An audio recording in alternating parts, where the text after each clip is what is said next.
Hello and welcome everyone to today's webinar, What's New at Zanda? This is our 2025 mid-year update, and very pleased to be able to bring you this in collaboration with Claire, who is joining. A very brief recap. So my name is Damien. I am one of the co-founders of Zanda and head of customer success.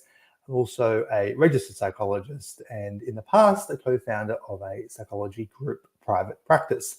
I'll throw to you now, Claire, to introduce yourself. Thanks, Damien, and hi everybody. I'm Claire. I am the Product Engagement and Insights Manager with Zanda.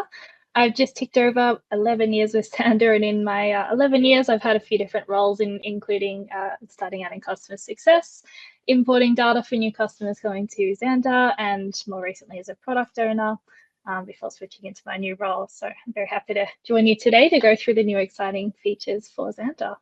Wonderful. All right. Now, if we have a look at what we're going to talk about today, we're going to go through some major releases, some then more minor releases and updates that we'll go through quickly, and then we'll quickly touch on some upcoming things we have in the pipeline, along with the Zanda's Ideas Board, which is relatively new and a great way to give us feedback and request things. So we'll jump straight in. Now it is a mid-year update. It's been a little bit more than 6 month mark. So we've got some releases from the second part of last year and certainly some of the things that we have out. So what's first up for us today, Claire? Okay, so first up we have our practice dashboard. So this one we released just after our last update, our last webinar of this type. So our practice dashboard is a fantastic new feature that accumulates all of your main practice statistics onto one page, as we can see here. So currently we have 3 different segments on the practice dashboard. So we report on the appointments. You can see the different statistics on whether people have attended or not attended in that time. So you get a good sense of what the sort of attendance rate is. Like, are there certain days where people aren't coming, cancelling more often, for example. It also shows you how many outstanding clinical or session notes you have for that time period. We also have our income section, so that shows you the total amount that's been invoiced in that time period, as well as the total payments received. And then we also have the new clients segment, so that shows you total new clients. And then we also show the marketing source. So if you're recording that, you can see like how people are getting referred to you for new clients in that period. That's good. You can filter, right? So you've got a bunch of things. Obviously, you can filter the date ranges in terms of what time frame you're interested in, but you can filter locations, practitioners. Yeah, exactly. And so you can put in custom time filters, and we also have some preset if it's easier to just, if you want to look at this month or this year, for example. And then some recent change we've made to this as well. If you are filtering over the time span of 2 years, in the graph that we see here, we're now showing year-on-year comparison. So previous it was month, which was a little, people were wanting to see more of a yearly trend. So that change has happened. Yeah, very recently, I think. Yeah, very recently. Yeah, last week or something, wasn't it, that we got that? Yeah, within the past few weeks. Yeah. Yeah, which is great. And then I think this is available on all accounts, but not all users can access this feature depending on their user settings. Yeah, that's correct. So as the practice owner or the what we call the master user of the account, you'll have access to all features, so you will see this. But for any other users, they would require the Access Practice Dashboard user permission to be able to access this. Very good. Just because you may not want everyone in your team looking at your data. That's exactly right. It has a corresponding permission to make sure, you get to control what people see. Yeah. Wonderful. Okay. Thank you. Let's jump to the next one. All right.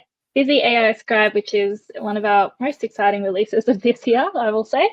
So BizzyAI Scribe is an integrated AI note-taking facility. So you can now transcribe your session notes without having to take notes during the session. When you're done, click of a button, your notes will be produced for you by BizzyAI. So this new feature means you don't have to sit there and take notes throughout the session, and you can engage with your customers or your patients throughout the session and fully give them your attention. So this has been a fantastic addition. So what we're seeing on the screen here is when we're in a session node, we're recording. We see that yeah, it's giving us the feedback that we're recording. We can take in that context notes field some notes during the session. So if you do have some observations that you want to jot down before you sort of forget them, you can pop them in there, and they will then be included in the final note that's produced by BizzyAI. To the right-hand side, what we're seeing here is the option to configure your note style preferences. So by default, you can choose how you'd like BizzyAI to produce your notes for you. So you can choose the formatting. So if you like it in paragraphs, or if you prefer it to be more succinct in bullet points, you can choose that. And then we also have the level of detail. So you can have detailed or concise, depending on your preference again. There is also a custom preferences field. So in here, you can type whatever you like to give BizzyAI guidance on how you'd like your notes to be either formatted, or particular things that you'd like to be produced in the notes. So I've put in the example of I'd like to use a client's name when referring to the client in the notes. And when the note's produced, it'll then look at this instruction and use that. You can use that for things like abbreviations, if you'd like it to be formatted in particular sections, or if there's a bit of information that's really important that you'd like in the note, pay attention to when, the patient talks about this particular thing, and to put more emphasis on that. So this gives you control over how BizzyAI produces the note, so that it's transformed into your style, just as if you'd written it. And I think the other things we see people use is for, let's say you have a preference for, lots of quotes from patients and things, and we see differences in style that people prefer, and you could add that in here, right, as an instruction. Yeah. And I think the other thing to mention with this, so this setting applies then to all notes for that user. So you don't have to set this each time you do a note. Just put those preferences in there, and then every time you're that particular user, you're using it, it's going to look at that and make your notes in accordance with that. The other comment I think we should say in relation to like the style and preferences about paragraph and dot points. So that looks at the content within each section of a note and the preference around that. But BizzyAI works with your existing templates. So you don't need to make new templates. So if you've got all your templates listed out and you've got them in different questions and answers in different sections, BizzyAI will read all of that and put the right content in the right section of the template. So this stuff around style, you don't need to try and articulate the structure of your note. It will pick that up from the template. And this is just more around within that template, what your preferences are. And I mean, this has been amazing, right? Like the feedback, and we've got some initial surveys looking at how much time people are saving per week on their notes. And what did that come in at initially, or the data we've got so far?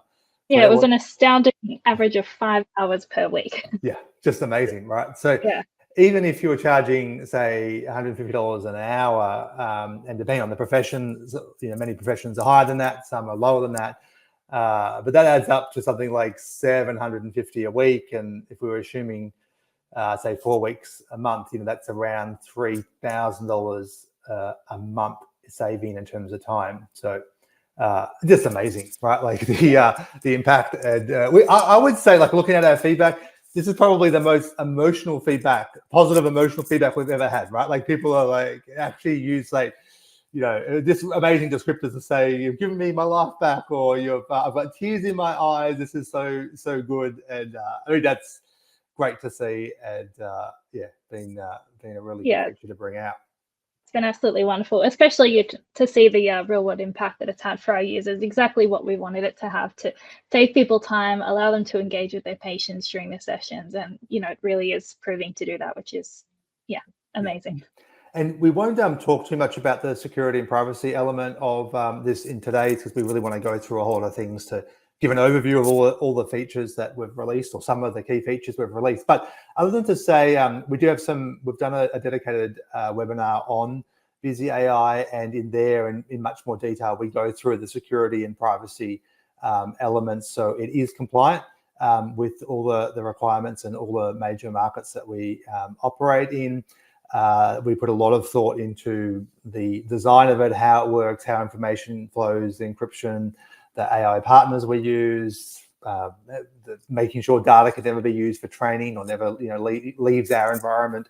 It's a whole bunch of things I won't go on about, other than It is being custom built for, we built it internally for Zanda, so it complies with all the requirements that exist out there.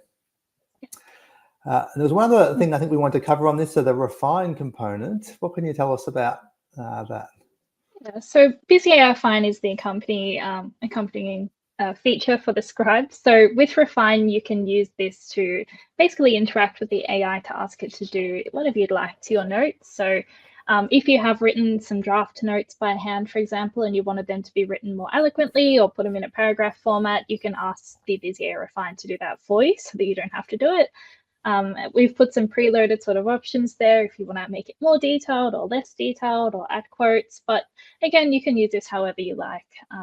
So as long as, it must be within the constraints of note writing. You can't use it to write a recipe or create a joke. So it is a little bit, it's not quite exciting in that regard that it will do that for you, but it will update your notes, which we think is quite exciting. So yeah, absolutely. Yeah. And so this is a good example where you could say, look, I want you to increase the emphasis on, maybe the patient talked about an injury or they talked about an issue with work or something, and you wanted more emphasis on that in the note. You could say, hey, rewrite that with more detail around that component. And yeah, absolutely. Just do it.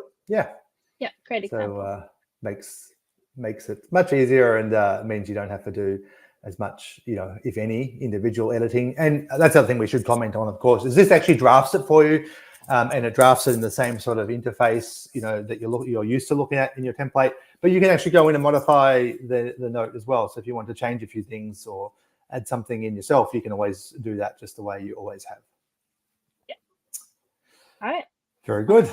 Switch over to the next one. So we're looking at automations here. So we've released 2 new recent automations since our last update. So this includes the new client automation, which we see to the left-hand side, as well as our pre-appointment automation, which we see to the right-hand side there. So what we're looking at is the options we have when we set up the automations. We can see that we do have quite a few things to configure it on.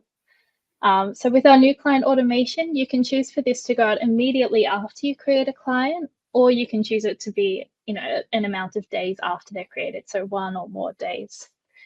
You also have the option then to choose when it's immediate. You can choose if it's the clients that are created by the client portal or that you've created as yourself, or you can choose for both options, but this just does allow you to prevent any duplication if you already have notifications set up for the client portal when clients register on there.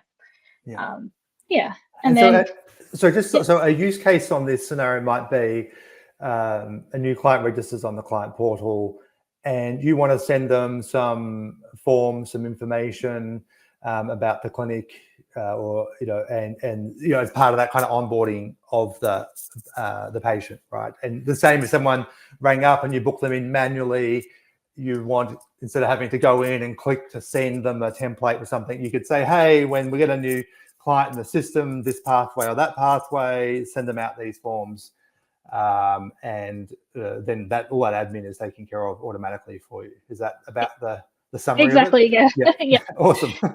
Yeah, and then you can target them by client type as well, so you can specify, if they're a particular client type, I want this particular communication to go out. But the most common use case we see here, as you said, is for the new client onboarding forms. So that all goes out automatically, and you can capture their information seamlessly. Wonderful. So if they were one type of client versus another type, perhaps you have different content going out based on whatever arrangements you might have with that type of client group. So if they were EAP or worked for a company or something else and that was categorized that way, you could customize what gets sent out. Yeah, exactly. Wonderful. Yeah, and then for our pre-appointment automation, so you can choose how many days before the appointment the automation will go out. So you can customize it by a number of different things about the appointment, so the location, status, service, and flag, as well as the practitioner. And also you can target it based on the client's status or the client's classifications. So it gives you quite a bit of customization over who you're targeting here. We've actually also recently added the telehealth status here. So if the appointment is a telehealth appointment, it's got telehealth toggled on, you can then have targeted communication in that automation. So you could send them out the telehealth link, 2 days prior or a day prior or something like that. in this. So this the pre-appointment automation is for email and tasks, so it doesn't include SMS. I will just note, like, we are working on updating our appointment reminder, so we are going to add a lot more customization there in terms of targeting, similar to this. So reason we haven't added SMS to the pre-appointment automation is that it wouldn't have that inbuilt functionality to confirm or cancel the appointment based on the client's reply. So to ensure that there wasn't any confusion when it didn't do that, we are instead focusing our efforts on updating our appointment reminders to make sure that we have more customization there. Yeah. And this sort of function, at the very heart of what we're doing at Zanda, right, is to remove like the admin, automate a lot of the admin, which obviously saves time, is convenient for customers, but also ensures a better quality of care, because it's very easy to forget to send something, or to send the wrong form to the wrong people, or to send maybe people might send instructions on how to find your clinic, but it's a telehealth appointment or a telehealth client, and so you'd see that there's those sorts of human error, not to mention the time saving. So by setting it up so it's automated, it just happens for you.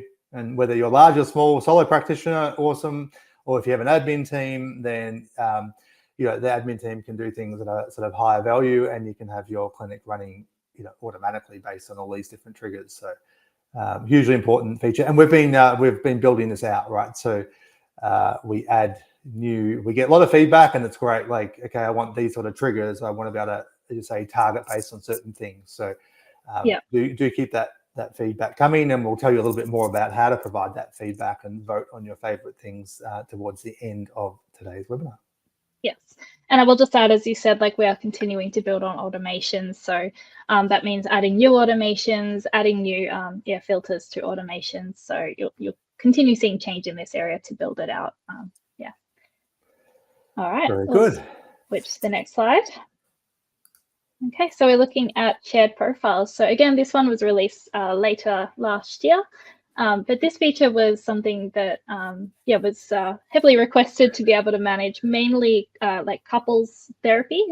We've got more than one person coming in for a shared appointment that isn't a group appointment. So they're coming in for something that is sort of shared in nature.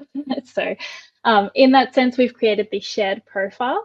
So we can see here I've created it. It's for a family, and we've got, in this example, two different members in our shared profile. We have Jenny and Peter.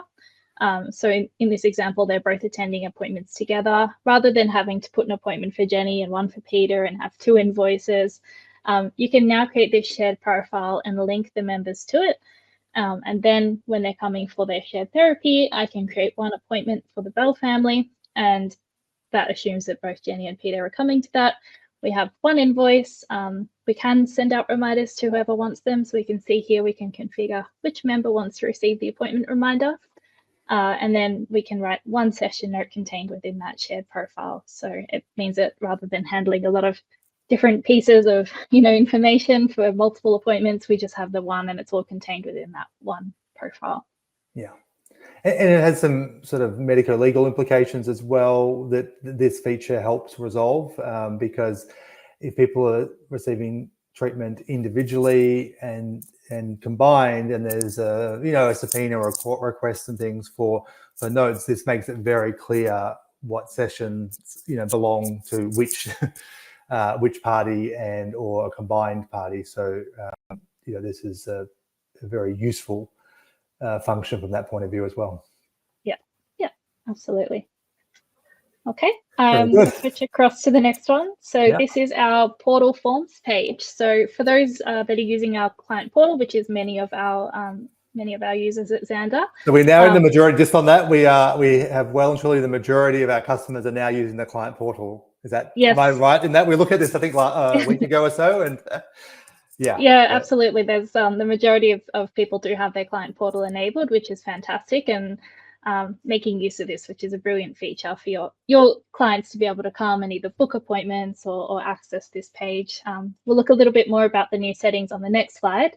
But on this one, what we're looking at is this new page that we've added. So Previously, when you were sending out a form, and you still can, but you send out a link to the specific form, either by SMS or email, the clients can access that. You can have authentication so that they put in their details before they see the form, but it did mean that you would have to send that to them. With this new page, the introduction means that your clients can log into their client portal using their existing logins if they are already using it for bookings, and they can see all of their forms here in this one page. Now, you do have complete control over what forms show on this page, so you can choose which templates show by default, and then also in the client's profile, you can choose which of their forms you'd like to show. So if there is something sensitive in nature that you don't want to be visible on this page, you can choose for it not to be visible here. So on this page, as we see, we can see incomplete or draft forms that the client still needs to fill out. So there's a view form button here where they can click to then fill out the form, and they would see the usual fields that they see when you send them the link. And they would then, when they finish completing the form, get redirected back to this page. For the completed form, they can then download that. So if they want, they can have a PDF copy for themselves.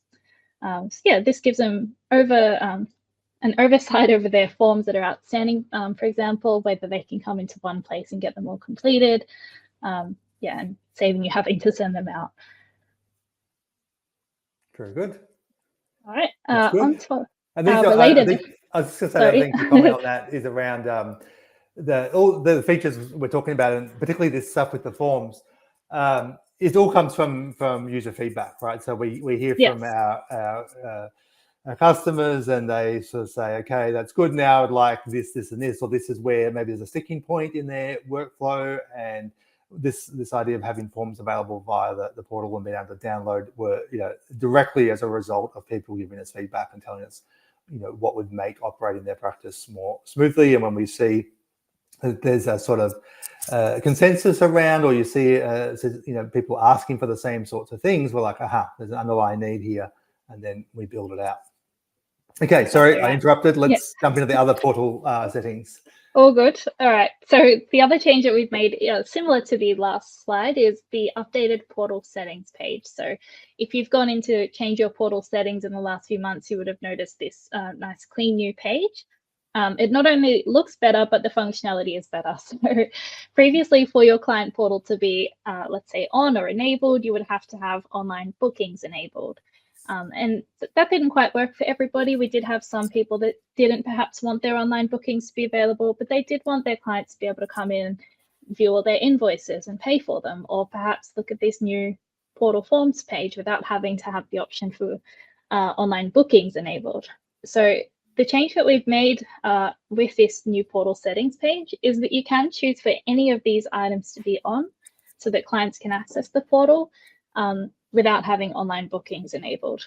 So you could, for example, just have the portal forms page on so your clients can log in. They still set up their login so it's secure, and this information is not accessible unless they have logged in. But yeah, they can just access the forms page and they won't see any other of the options on the portal. So you have complete control over what does show there. One thing we have also added is the option for the upcoming appointments to be separated from the bookings as well. So you can choose for them to go and see their appointments, but perhaps not book them if you would prefer. That's good. And I think it's probably one of the drivers, between why the client portal usage has been skyrocketing, is that more control. As you say, some people don't want people booking, and now, you can sort of utilize whatever your favorite features of the portal are, turn them on and off as you see fit. Exactly. You can choose what works for your business and have that available. Yeah. And it's easy to do. To be quite honest, our previous UI, like the way that the user interface looked for our client portal was, let's just say, it wasn't I don't think, not the most friendly of interfaces, and it was a little bit confusing. It was in need of some TLC for sure. It definitely needs some TLC. It's sort of one of those things that you build out features and then sometimes the settings aren't updated, and it's looks a little bit chaotic, easy to get confused. So this looks much nicer. Yeah, it does. Okay, on to the next one. So we have introduced the ability to link services and products to locations. So there was, again, a big user demand for this from people that do have more than one location. There can be services that you do only offer in one particular location. So a really good example for this is for those of you that have telehealth and have that as a separate location. There are some services that are only available for telehealth locations. So if your clients are booking online through the portal, for example, and they choose that telehealth location, they would then, with this change, now only see services that you had linked to that location rather than seeing all of them. So it just makes that choice a lot easier for your clients as well as for you. When you're looking in the calendar, you'll also see a list of services based on the location that you're booking into. So you can choose one or many locations for each service and product. And yeah, it, as I said, filters out what you're seeing as well as what the client sees on the portal. Yeah, and the other sort of use case around that might be where there's a certain equipment required, right? So maybe at one location you've got certain machines or equipment that you can only provide that service at that particular location because you don't have equipment at the same equipment at the other location. So we see scenarios like that too, where people wanted to be able to control it more. Exactly. Very good. This one is our Zoom telehealth integration. So this was a big one that we introduced sort of late last year, but we've been working on it sort of ongoing because this is a really big feature for our users. Of course, with COVID, a lot of people moved to using telehealth, and we saw a lot of benefits for practitioners and patients alike to be able to have this modality of appointments. So yeah, we put a lot of effort into this, and over the evolution of our Zoom telehealth integration, we have now got a single link for clients. So they just have their single link that they can join their appointments, all of their Zoom appointments through. So that makes it a lot easier for managing, sending those links out.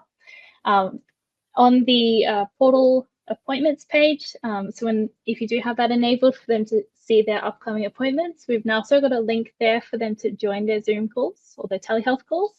So that makes it a lot easier for them as well to be able to access the call. And when they join the link, they will see the upcoming appointment. So again, it makes it a lot easier for them to just join by that one link and get to that right call at the right time.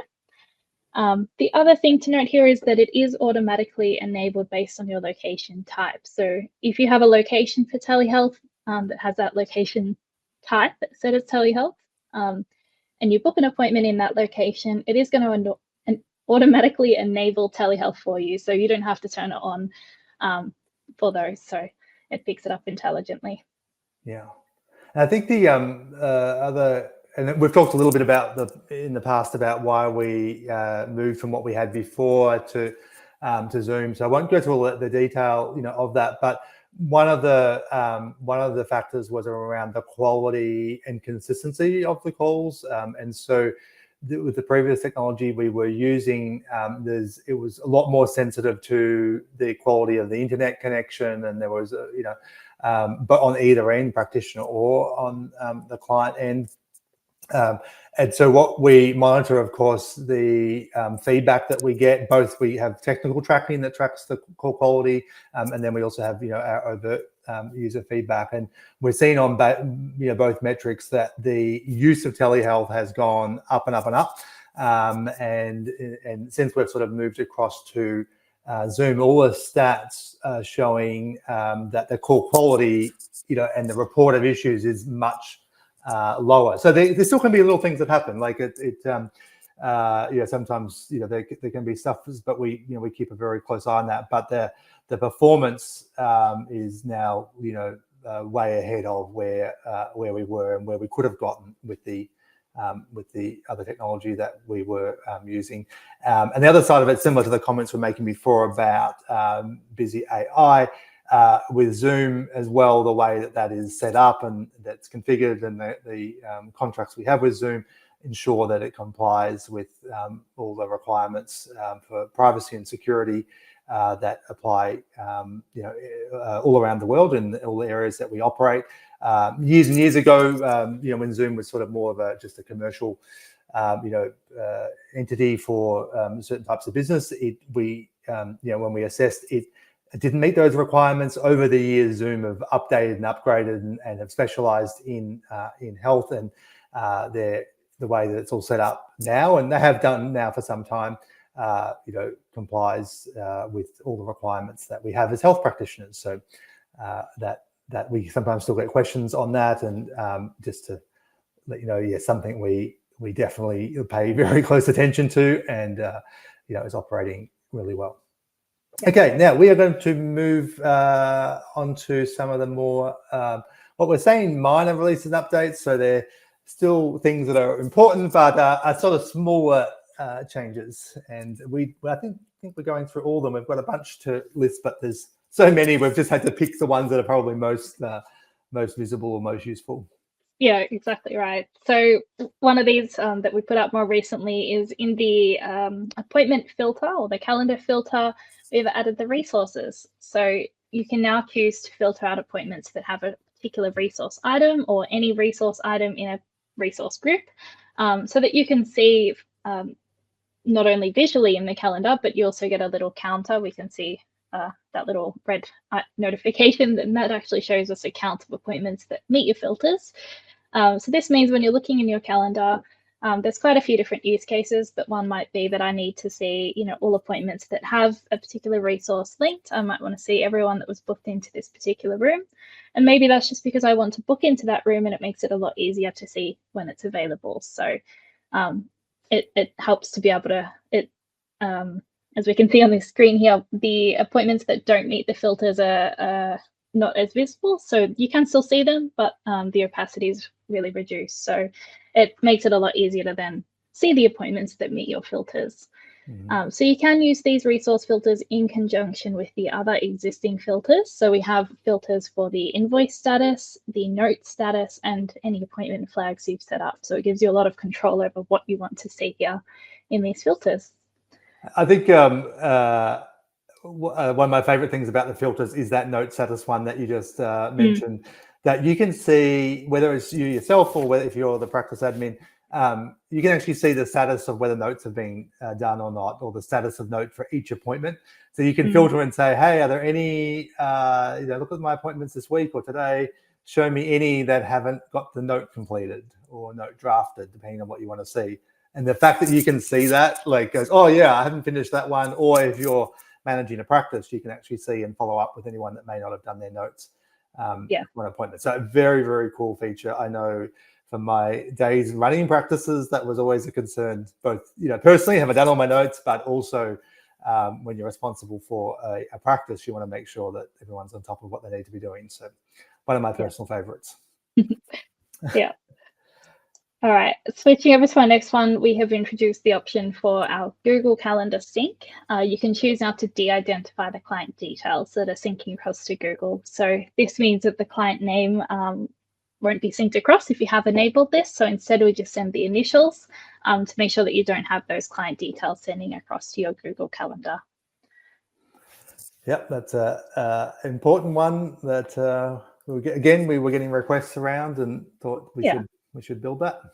Yeah, that's a good idea.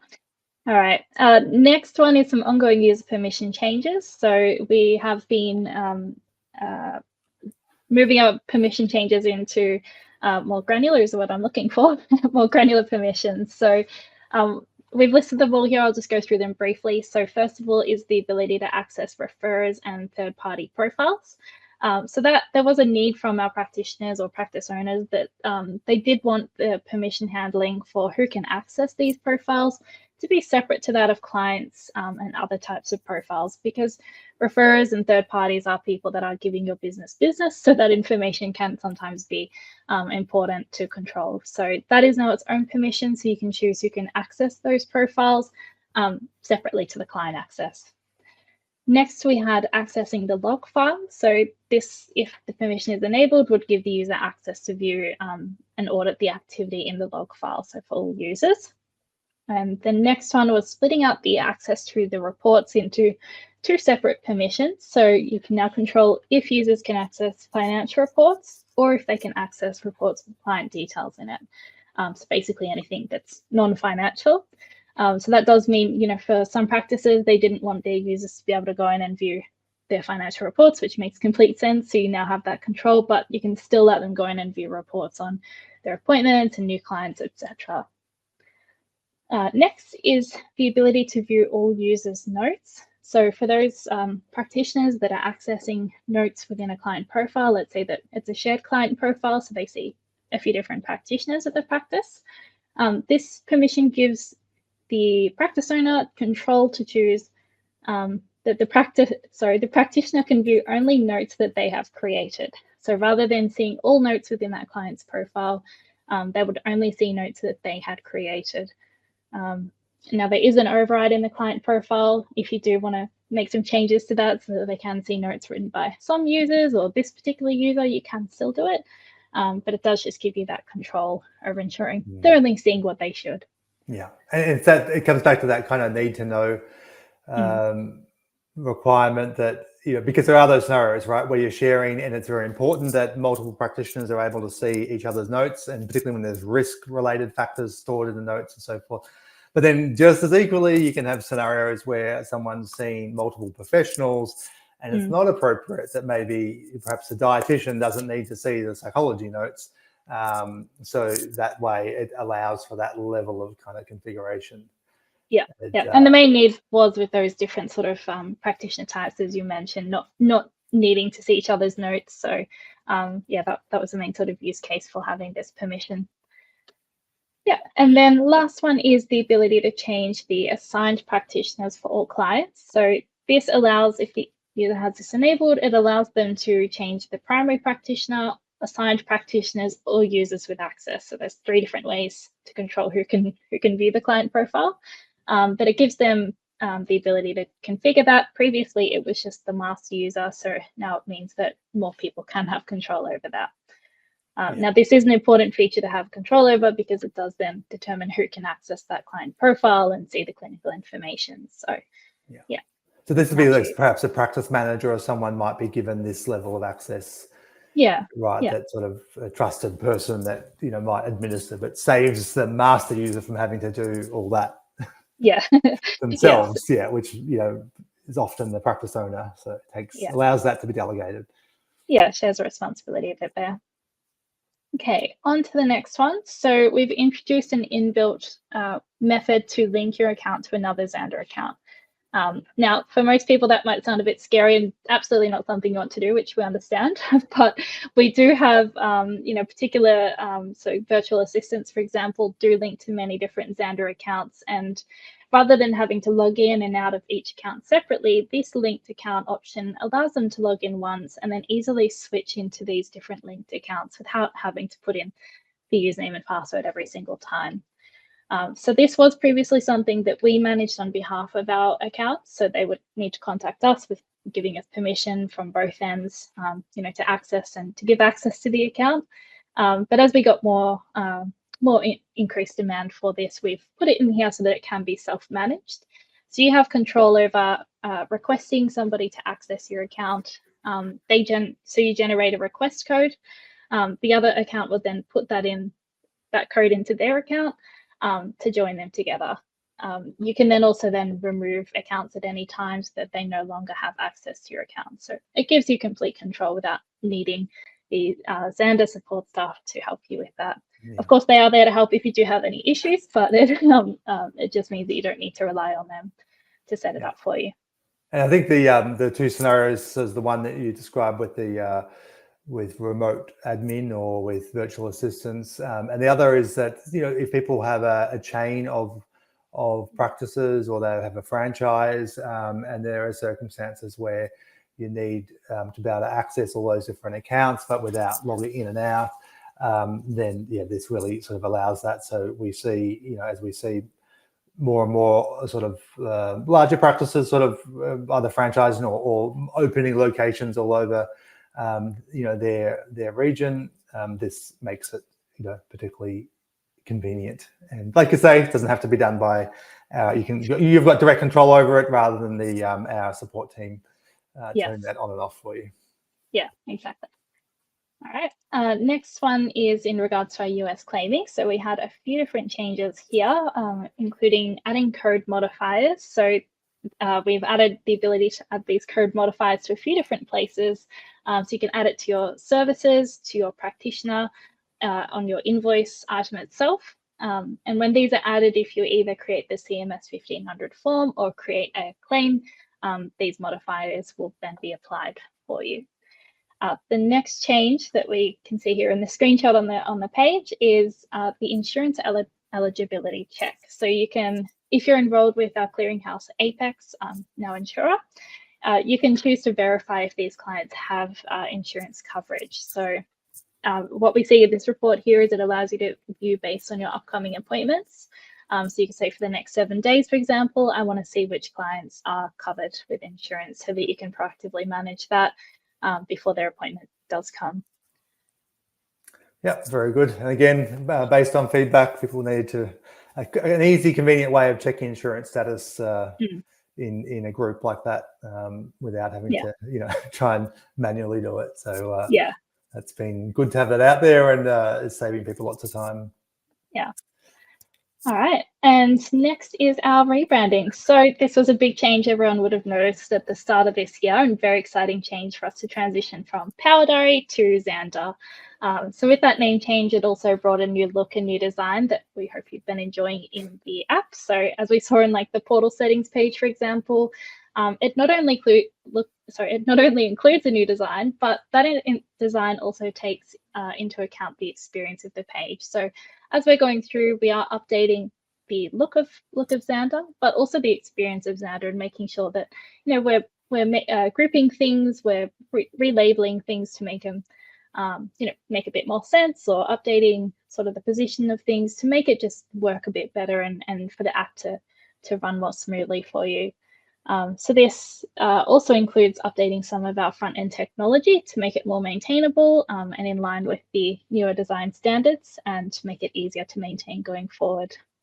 Yeah, some people, and it's been it has been a big change, and sometimes people will ask us like, "Oh, why are you spending sort of time on a change?" And it's sort of one of those things that it's important that we kind of stay up to date with current design trends. We look at the way browsers are sort of operating. Browsers are constantly evolving and can do kind of, you know, more and more things. And if we don't actually stay up to date with our kind of brand guide and the way in which sort of things operate, it very quickly then will starts to feel kind of old or not operate as well on newer browsers and things. So, you know, part of our sort of refresh cycle is I mean, it's ongoing. Obviously, this was a big sort of change, but that's why. And sometimes when we're doing this, we look at, you know, how it looked 3 years ago, 5 years ago, 10 years ago, and you know, it's quite surprising that you think, God, if we still had that now, we would look so like outdated. And, you know, importantly for our customers, if they were onboarding a new clinician or a new admin person, and they said, "Hey, here's the software we use," and it looked, you know, like 10 years old, right? Even if the functionality was the same, the impression from that wouldn't be great. So it is something that's important that we do keep things sort of up to date and fresh, and sometimes that requires a little bit of adjustment, or we're used to seeing things in a certain way, but that's the reason, you know, behind it. And it's been great. It gives us a lot more flexibility as well in terms of what we can, you know, how we display things. Yeah. Okay. Right. Now we've got some upcoming things, and we don't have everything, of course, that we have upcoming listed here, because that would take us some time. But we've got a few key things that we're going to go through. So, what is Refine and Insights going to be about for customers? Yeah, so an ongoing part of our adding in BizzyAI into Zanda to do more for you is our Refine and Insights features. So Refine is going to look at the ability, so what we're currently working on now is the ability to create, generate or refine letters, emails, practice policies, and communication templates. Sorry, I knew I was missing something.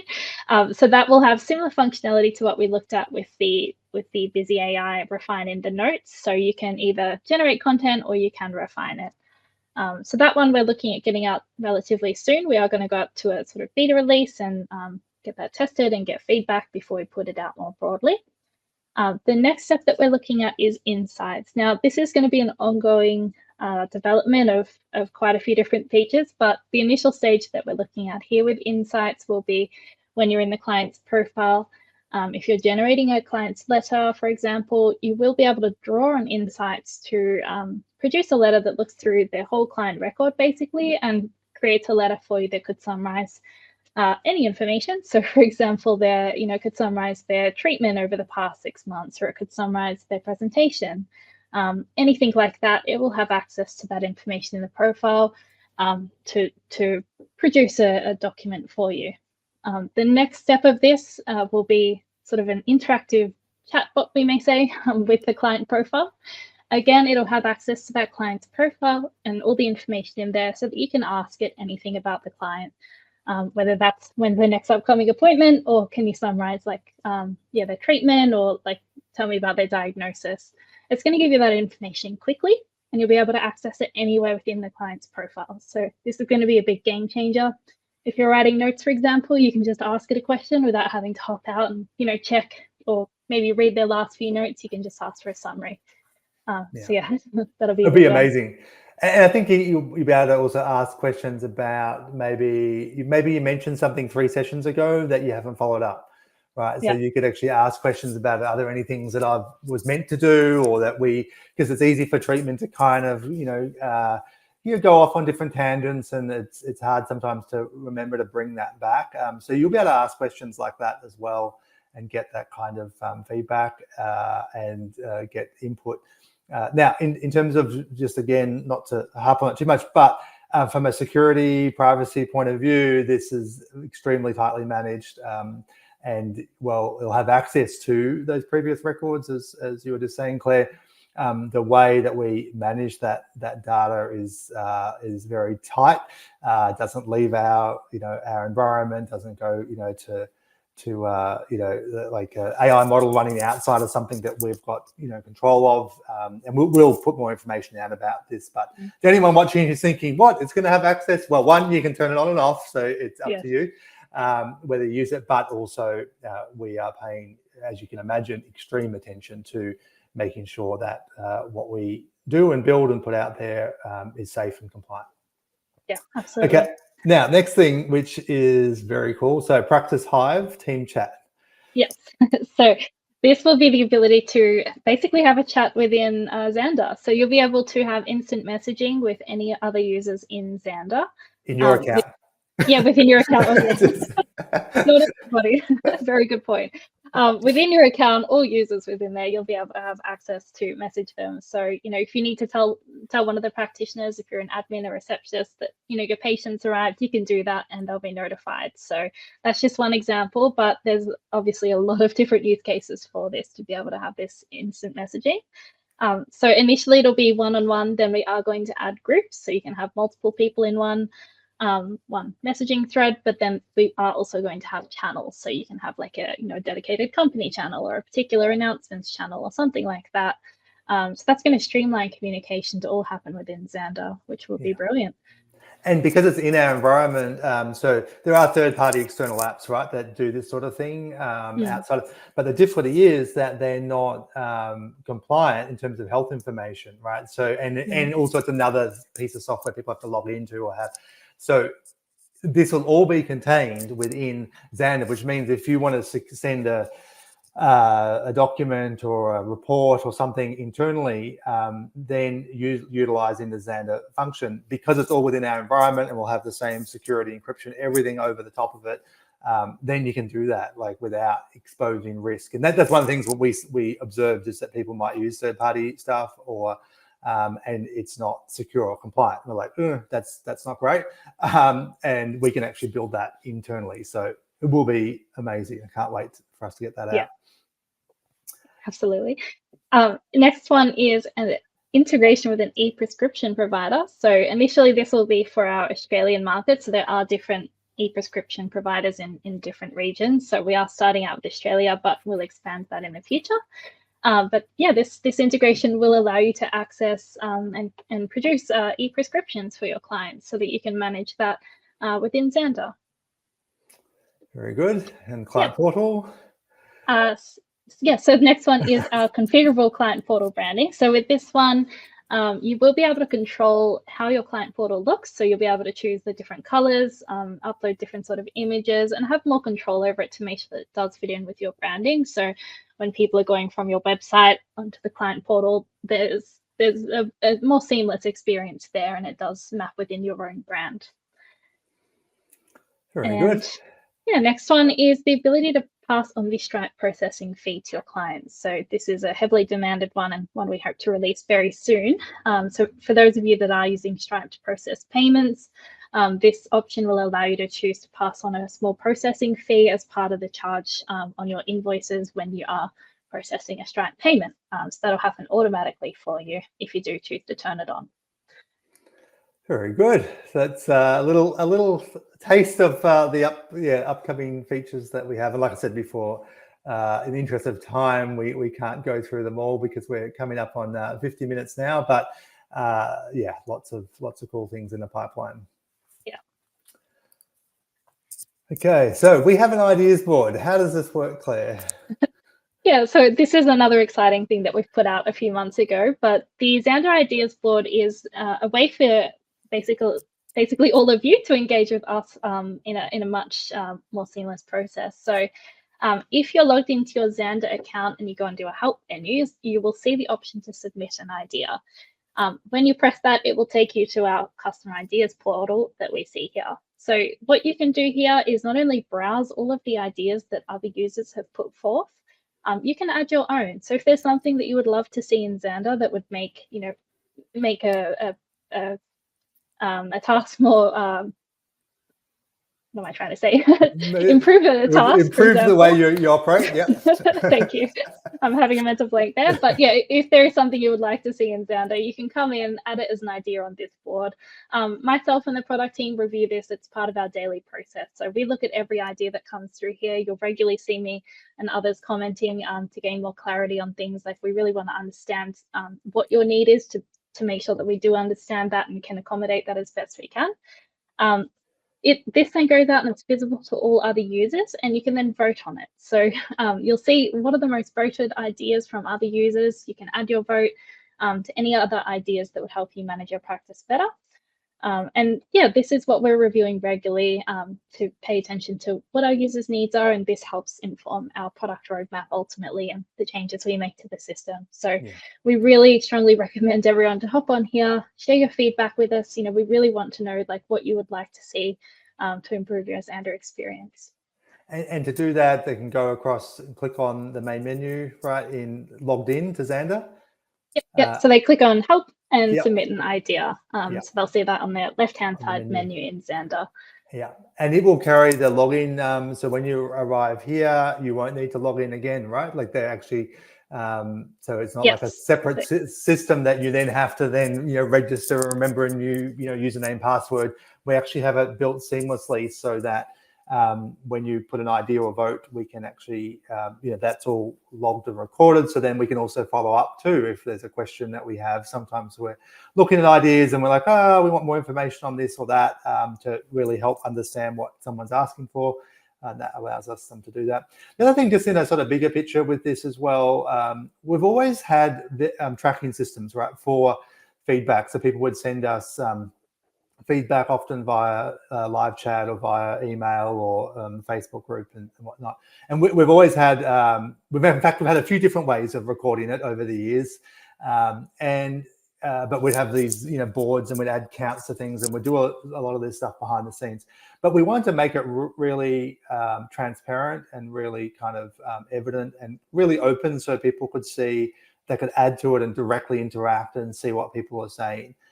We just sort of felt it's a good, for people able to see that, provide more sort of insight into our thinking about when we develop things, like what features we develop, what we don't, and also to have some commentary about our thinking about those features. Might be some things that we think we are unlikely to develop for a particular reason, but this allows us to be very transparent and say, hey, we're not thinking of this and this is why. So there might be some particular accounting function that maybe one or two people ask for, right? And would say, you know what, like the accounting software, may be actually better positioned to do that. And it's sort of maybe too far outside, our wheelhouse, or it wouldn't add benefit to a lot of customers. And by being able to make it transparent, it's sort of exposing our thinking or the data that we're using in making those decisions, rather than it to be, well, Zanda takes this information and then kind of decides, and there's no visibility into how we make that.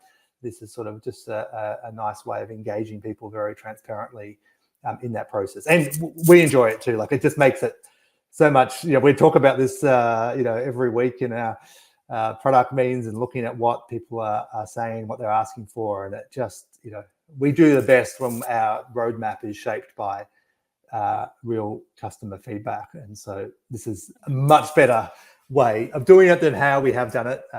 But also, if you have given us feedback in the past, just to let people know, we haven't gotten rid of it. Like, we still have all the data and all the things that people have added, and we still actively consult that, because this is obviously newer, so it doesn't have all the historical information, but we are still using our previous system to help inform our thinking as well. So if you have told us something in the past, we still have it, and we're still referring to it. Yeah. The other thing I'll just mention on this one is that we do update the status of items. So if we are reviewing something, or we're planning it, it's in development, and then ultimately if it's released, you will see the status of it updated, and you should get a notification too through your email that you've logged into Zanda with, because as you mentioned, we authenticate you automatically here. So another brilliant way just to stay updated with how your idea progresses, if it does move through that sort of workflow. So yeah, we're really loving this change, and encourage everyone to hop on and get involved. It's good. And people have been on there, like, even before we started actively promoting. It's been great. So people have been kind of engaging in it. Really well. We've had a lot of engagement, so it's brilliant. Exactly what we want to see through it. Yeah. Absolutely. All right. I think you can take us home, Claire. We've got some information. Yeah, go for it. I'll hand it over to you. Yeah, so we have some more resources. So if you do want to get in touch with us, if you have any questions, you can contact us at support@zandahealth.com. For more information on Zanda or the features we have, for example, you can view our website, zandahealth.com. You can book a live call, so video or phone, from our website, directly from your account. So again, from zandahealth.com. And check out our Practice Hive to stay up to date with the latest upcoming releases. So yeah, you'll be able to see what has been released with Zanda directly in your app. Yes. We might not have mentioned that, actually, did we? In this? No, I just realized we should have. If you go, before you go, for those who haven't jumped off yet, if you go into Zanda Hive, you'll see a little icon on the very top of when you're logged into your account, a little like beehive. You click on that, you'll see an option in there that shows you all the releases. So we update this how often, Claire? Daily. We're going in and updating it. Yeah. So we have 3 different categories. So new, improved, and resolved. So we're going in and showing what's been basically put out. So yeah, mostly daily. We don't have updates every day. So those that we do, we are putting it out. So throughout the week, you'll see changes. So yeah, this is part of the Practice Hive. So that's where our team chat will be, and the notifications. So yeah, definitely a good one that we should have mentioned here. So lucky we had it on this slide, but yeah, very valuable. So you can stay up to date with what's happening in Zanda through that Practice Hive. Absolutely. There's a certain irony that in our update, we didn't mention that we have a new way of advising of updates. So it's where to go to get all the, like, literally the last, what we released, overnight, and each day where there are things. So click on that, you'll see all the notes in there. So that's great. Wonderful. Thank you once again, Claire, for co-hosting. These are always extremely popular when we put the product update ones out. So thank you for that, and thank you to everyone for watching and being part of the Zanda family. Thanks, everybody. Thanks. Bye.